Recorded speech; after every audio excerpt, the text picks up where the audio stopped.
आज का हमारा टॉपिक जो है वो है फील्ड्स ऑफ फोर्स के बारे में।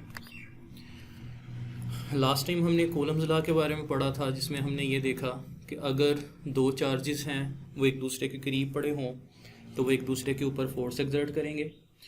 अब वो फोर्स जो है वो उन दोनों के मैग्नीट्यूड के प्रोडक्ट के डायरेक्टली प्रोपोर्शनल होती है, जिसका फार्मूला कुछ ऐसे था, F इज़ इक्वल्स टू के Q1 Q2 divided by are square. ये जो दोनों चार्जेस हैं उनका मैग्नीट्यूड है Q1 और Q2 और R है इनके दरमियान पाया जाने वाला डिस्टेंस।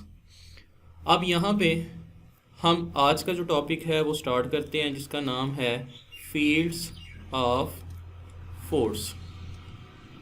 कूलम्स लॉ को पढ़ने के बाद जो पहला क्वेश्चन हमारे माइंड में आता है वो ये है कि फ़र्ज़ करें कि हमारे पास दो चार्जेस हैं, एक Q1 है और दूसरा Q2 है, और दोनों के दरमियान पाया जाने वाला डिस्टेंस जो है वो R के बराबर है।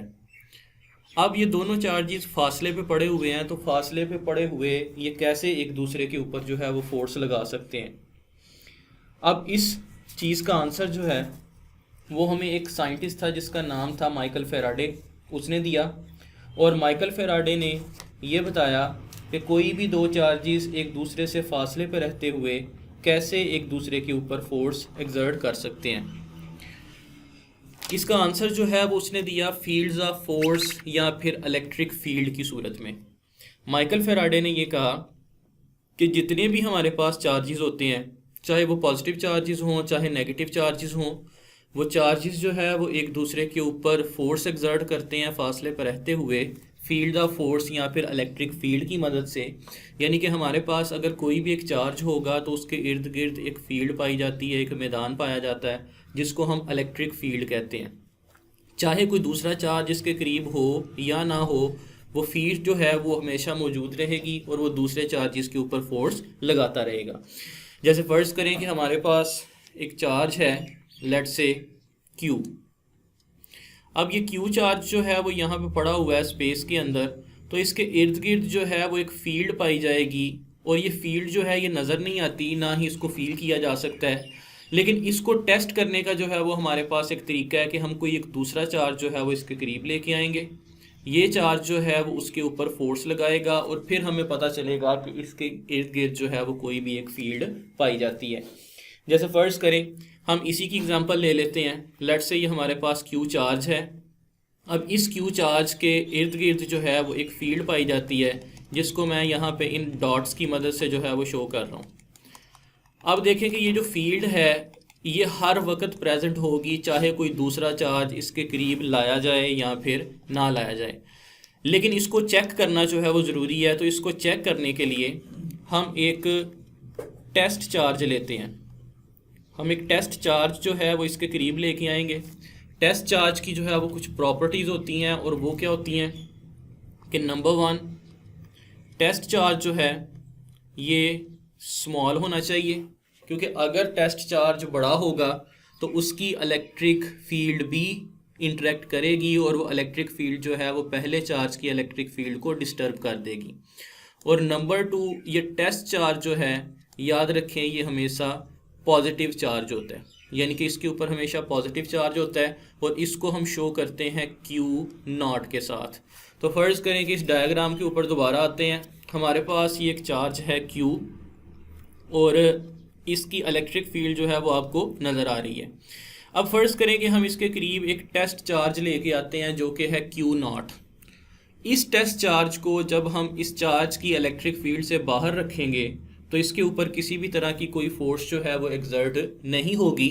लेकिन जैसे ही हम इस चार्ज को, इस Q0 चार्ज को Q की तरफ मूव करेंगे, तो ये Q चार्ज जो है वो अपनी इलेक्ट्रिक फील्ड इसके ऊपर लगानी शुरू कर देगा। जैसे फ़र्ज़ करें कि अगर मैं इस Q0 चार्ज को यहाँ पे रख देता हूँ, तो फिर क्या होगा कि ये एक पॉजिटिव चार्ज है, ये वाला जो चार्ज है लेट्स से ये भी एक पॉजिटिव चार्ज है, तो ये जो Q चार्ज है इसकी इलेक्ट्रिक फील्ड के अंदर आने की वजह से ये Q चार्ज इस टेस्ट चार्ज के ऊपर एक फोर्स लगाएगा, और ये होगी फोर्स ऑफ रिपल्शन। इस फोर्स ऑफ रिपल्शन को हम F की मदद से शो कर सकते हैं, और ये एक वेक्टर क्वांटिटी है।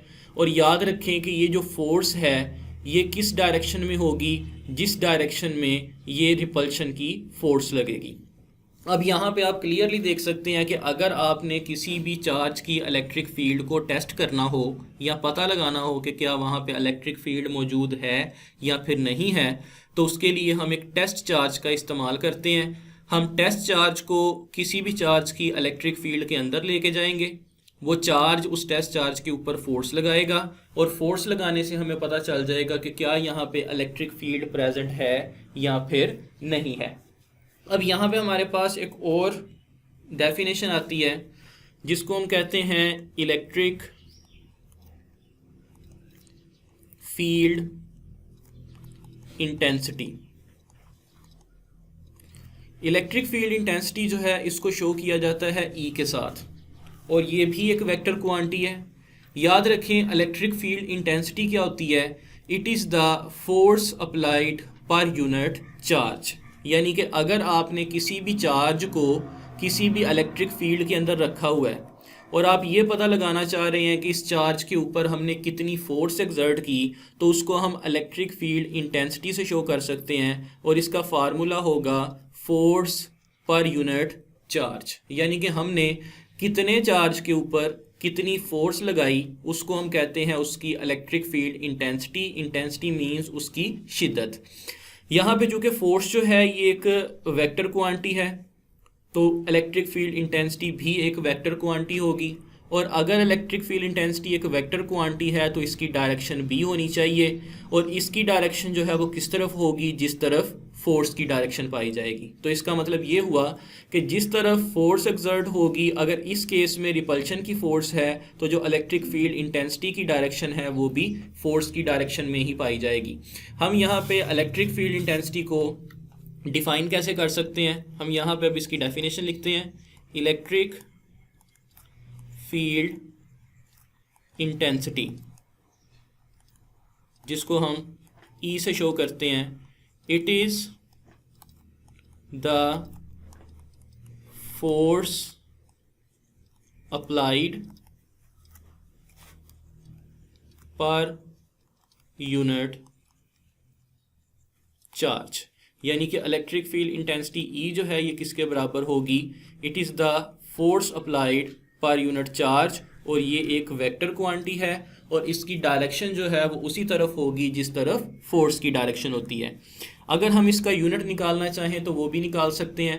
फोर्स का यूनिट हमारे पास होता है न्यूटन, चार्ज का यूनिट होता है कूलम, तो इलेक्ट्रिक फील्ड इंटेंसिटी का क्या यूनिट होगा, न्यूटन्स पर कूलम। तो इसका मतलब ये हुआ कि इलेक्ट्रिक फील्ड इंटेंसिटी को हम न्यूटन पर कूलम की सूरत में कैलकुलेट कर सकते हैं।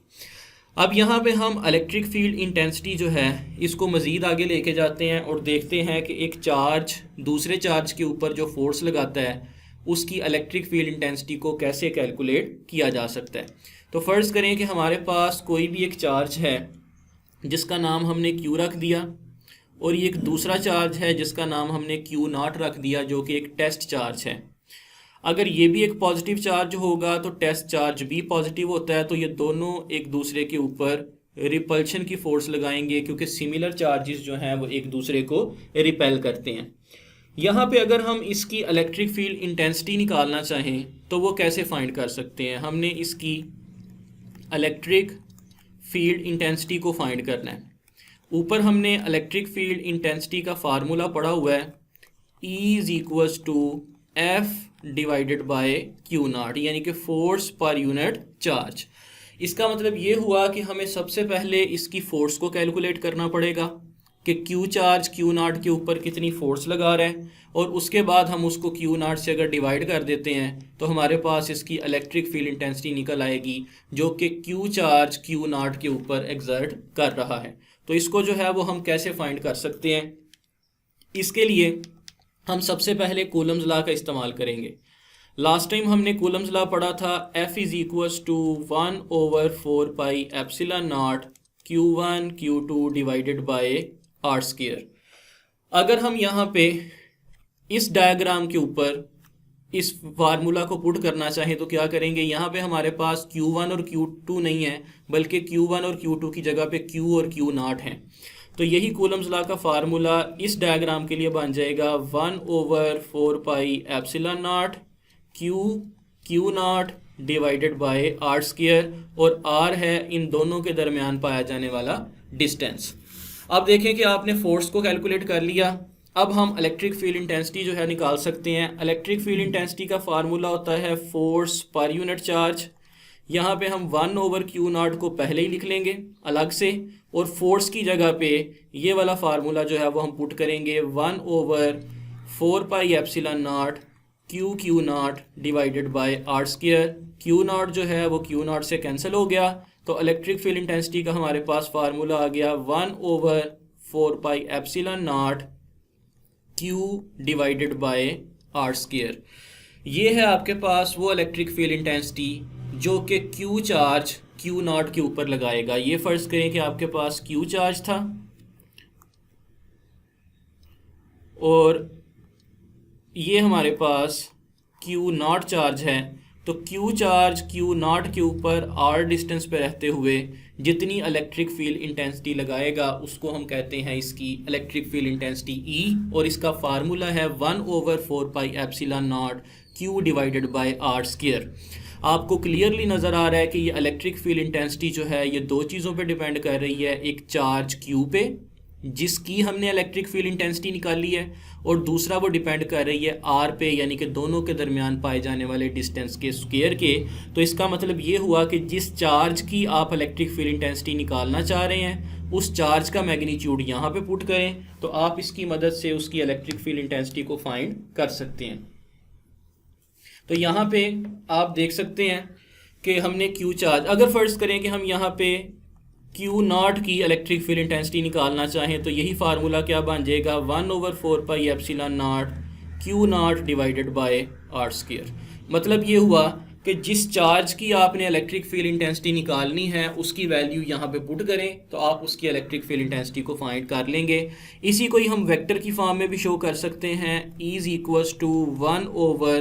1/4πε0 Q0 divided by are square, और इसके यूनिट वेक्टर को शो करने के लिए यानी कि डायरेक्शन को शो करने के लिए हम यहाँ पे एक R जो है वो लिखेंगे जिसको हम कहते हैं डायरेक्शन वेक्टर या फिर यूनिट वेक्टर, जो कि इस इलेक्ट्रिक फील्ड इंटेंसिटी की डायरेक्शन को शो करेगा।